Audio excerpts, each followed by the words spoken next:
Halo semuanya, apa kabar? Baik-baik aja. Balik lagi Teknoza ID dengan saya Stepian. Nah, buat para fanboy ataupun haters dari brand Samsung, smartphone yang kita akan bahas kali ini pastinya masih bakal menarik banget. Jadi walau HP ini tuh HP rilisan tahun kemarin, tapi ternyata Galaxy A52s menurut saya masih terlalu banyak hal-hal yang positif yang bikin nggak bisa dengan mudah berpaling ke smartphone rilisan baru di kelas harga yang sama. So buat yang masih naksir sama smartphone yang satu ini dia long term review Galaxy A52s 5G di tahun 2022. Tapi sebelum dimulai, yuk bantu-bantu dengan cara kasih like dan juga subscribe. Enjoy the video. Oke, udah pada tahu kan soal Nothing Phone One yang lagi hype banget karena punya desain yang eksentrik dengan back cover transparan, punya lampu LED yang gede banget, tapi sayangnya walau kelihatan mewah dan futuristik, ternyata jeroannya cuma sebatas Snapdragon 778G Plus. Jadi sama A52s itu tipis banget ya speed di jeroannya. Buat yang belum tahu, jadi perbedaan antara Snapdragon 778G biasa sama yang versi Plus cuma di single primary core-nya aja yang beda 0,10 GHz. Jadi hampir nggak ada bedanya ya. Tapi beda harganya hampir 2 kali lipat, dan karena Nothing Phone belum masuk resmi, makanya untuk after sale service-nya resikonya cukup tinggi nih. Jauh lah kalau kita bandingin sama Samsung yang udah lama eksis di Indonesia. So kalau soal performa di atas kertas mirip-mirip, yang jelas bedanya pas dipakai hanya feels dan looks-nya aja. Soalnya kan Galaxy A52s lumayan banyak yang dihemat.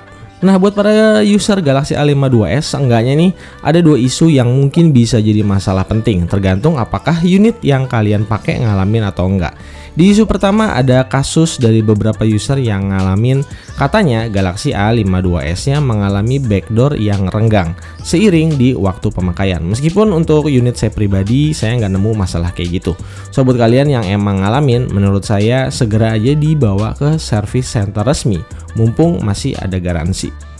Jadi tuh backdoor yang renggang kayak gini seharusnya bisa berpengaruh sama fitur IP67 karena bisa bikin air jadi berpotensi mudah masuk dan merusak komponen di dalam HP-nya.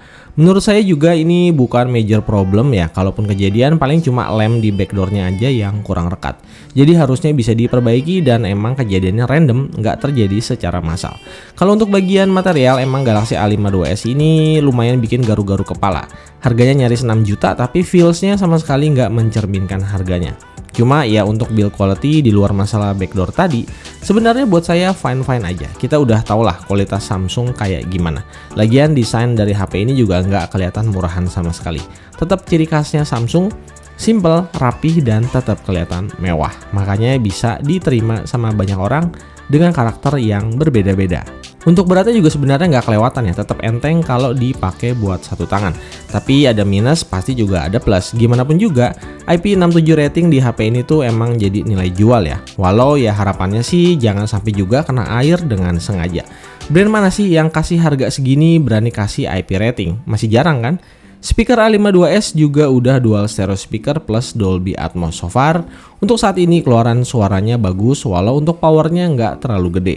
Buat yang masih suka pakai earphone kabel buat ngegame, HP ini juga nggak bikin susah untuk dipakai karena masih punya jack audio.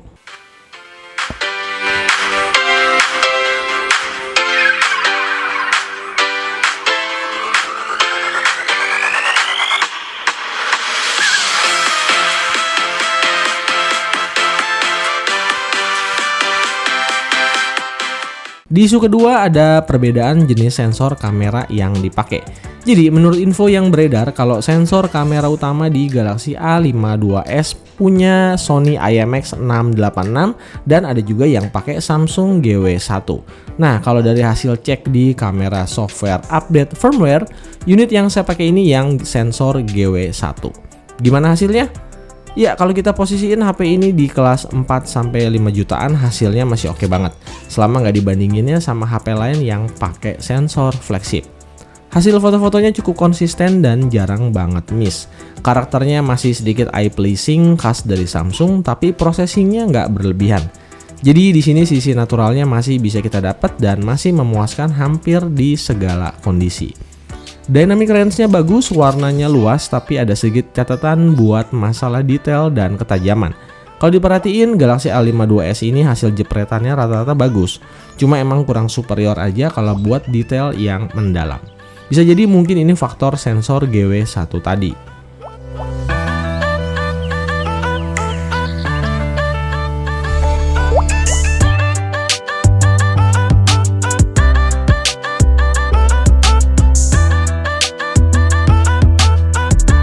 Kamera 12 megapiksel ultrawide, FOV-nya lebar dan masih oke banget selama kondisi cahayanya mendukung. Perbedaan kualitas sama kamera utamanya ada sedikit tapi nggak terlalu jomplang banget. Begitu juga sama kamera selfie 32 megapikselnya yang masih proper bahkan kalau untuk bersaing sama HP-HP rilisan paling baru. Untuk night mode OIS-nya kepake banget buat ngambil foto-foto malam secara handheld. Rata-rata hasilnya steady dan minim sama blur. Karena ya ini bisa lebih toleransi sama gerakan tangan ya, efek OIS tadi. Night mode di Galaxy A52s ini emang nggak se-ekstrim kamera-kamera dari HP Tiongkok yang bikin hasil foto-foto malamnya itu terlalu kelihatan AI processing dan jadinya terang benderang. Foto-fotonya masih natural, jadi aura malamnya masih bisa berasa. Detailnya masih cukup terjaga, cuma mulai agak sedikit soft plus noise-nya juga masih agak sedikit kelihatan. Untuk kamera ultrawide di kondisi low light hasilnya nggak sebagus kamera utama ya. Detailnya lumayan agak jauh dan noise-nya juga jauh lebih banyak. Sedikit kurang proper kalau buat foto-foto yang serius, cuma masih oke kalau untuk sekedar sosmed.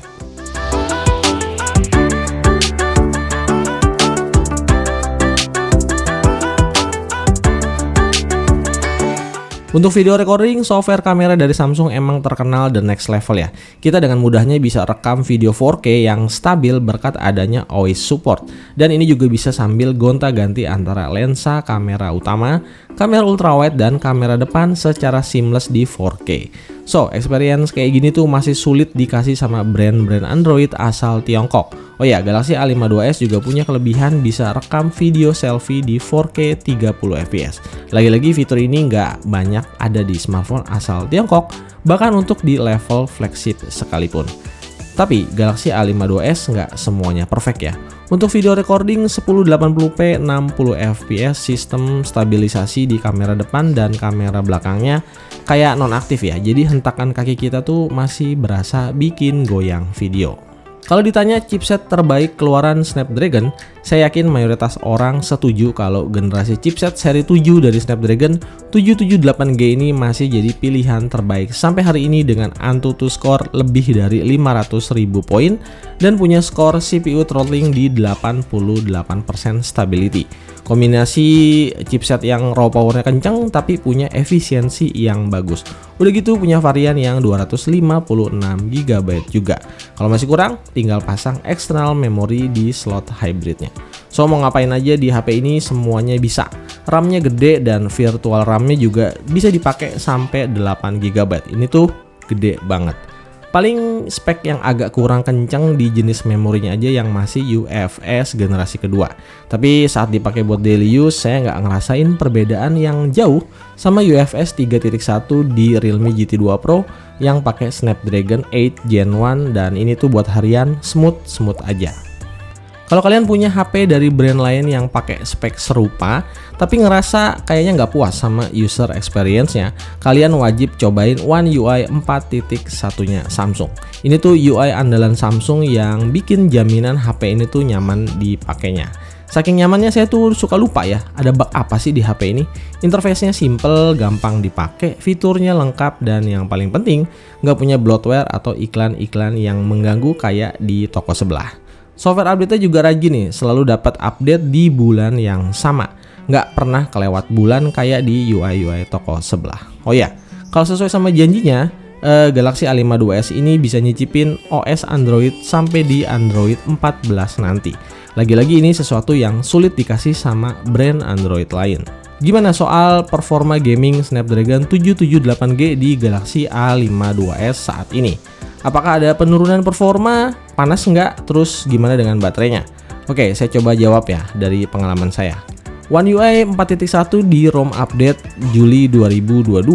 Tapi sebelumnya mau kasih tips dulu ke teman-teman, biasain selalu aktifin fitur Screen Touch Sensitivity supaya respon layar sentuhnya bisa lebih maksimal. Soalnya kebanyakan layarnya dipakai screen guard.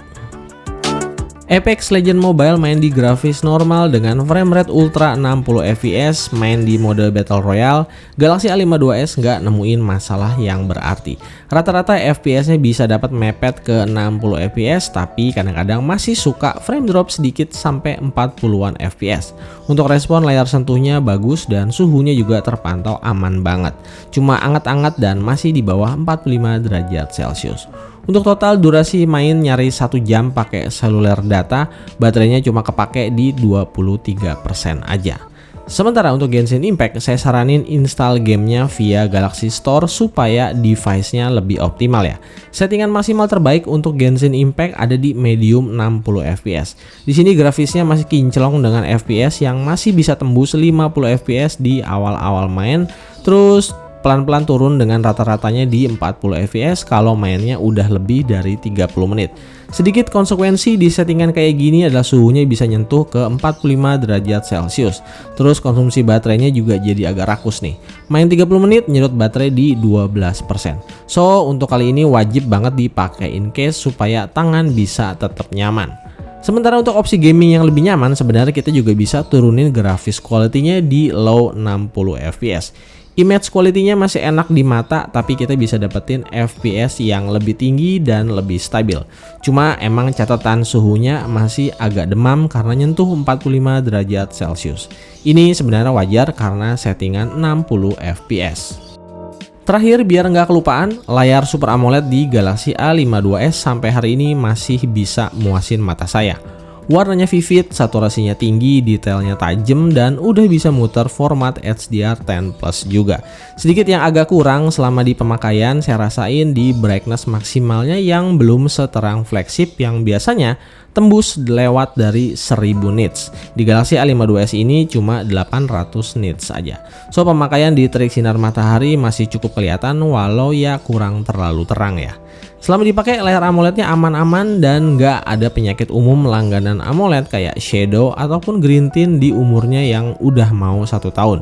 Feels, typing, dan respon layar sentuhnya juga memuaskan, responsif dan nggak punya isu-isu touch delay. Paling kalau dari saya cuma speed unlock di in-display fingerprint scannernya yang agak kurang satset. Haptic feedback vibration motornya lumayan enak tapi masih kurang solid dan kurang bulat. Untuk swiping dan scrolling di sosmed lancar, nggak ada gejala micro stuttering. Cuma kelemahannya tuh ternyata layarnya ini cuma ada pilihan 120Hz atau 60Hz aja. So nggak bisa di adjustment ada di tengah-tengah misalnya 90Hz atau juga adaptive refresh rate. Kalau untuk power consumption, baterainya emang di bawah 5000 mAh. Tapi so far sampai hari ini saya nggak pernah bawa-bawa charger kalau pergi. SOT-nya masih bisa lewat dari 6 jam untuk di pemakaian moderat sambil sesekali ngegame. Cuma mungkin karena selalu pakai 120Hz makanya ya HP ini nggak bisa standby lewat dari sehari dengan 1 kali charge.